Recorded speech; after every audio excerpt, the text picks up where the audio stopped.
ഇന്നാണെങ്കിൽ ഇപ്പോൾ സ്കൂളും ഇല്ല, മഴയില്ല. മഴയാണെങ്കിൽ നമുക്ക് മൂടിപ്പോച്ച് കിടന്നുറങ്ങുമെങ്കിലും ചെയ്യാമല്ലോ. അങ്ങനെ നമ്മളിതാ ചായയുടെയൊക്കെ കഴിഞ്ഞ് പുറത്ത് ചാടിയതാണ്.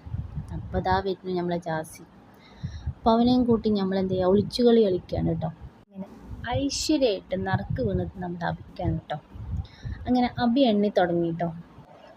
എണ്ണാൻ അറിഞ്ഞിട്ടൊന്നുമല്ല കേട്ടോ, എല്ലാം പഠിച്ചു വരുന്നില്ലല്ലോ.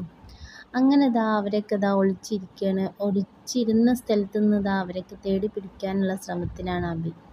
പിന്നെ അബിക്ക് റബിക്കും കളിനെപ്പറ്റി വലിയ എത്തും പിടിയൊന്നുമില്ല കേട്ടോ. എങ്കിലും മറ്റുള്ളവരൊക്കെ ചെയ്യുന്നുണ്ട്, അവരും അങ്ങനെ പഠിച്ചു വരുന്നതേ ഉള്ളൂ. അതിൻ്റെ ഇടയിൽ അക്കു വന്നിട്ട് പറഞ്ഞ്, സാറ്റടിക്കണേക്കാളും നല്ലത് കൊതുകിനടിക്കുകയാണ് നല്ലത്, അത്രയ്ക്കും കൊതുകുണ്ട് എന്ന് പറഞ്ഞ് അവന് ഭയങ്കര ചൊറിച്ചിലും മാന്തലിലാണ് കേട്ടോ. അതിൻ്റെ ഇടയിൽ അടുത്ത കള്ളനും എണ്ണാനായിട്ടുണ്ട് കേട്ടോ. വീണ്ടും സാറ്റുകളി നടന്നുകൊണ്ടിരിക്കുന്നുണ്ട്.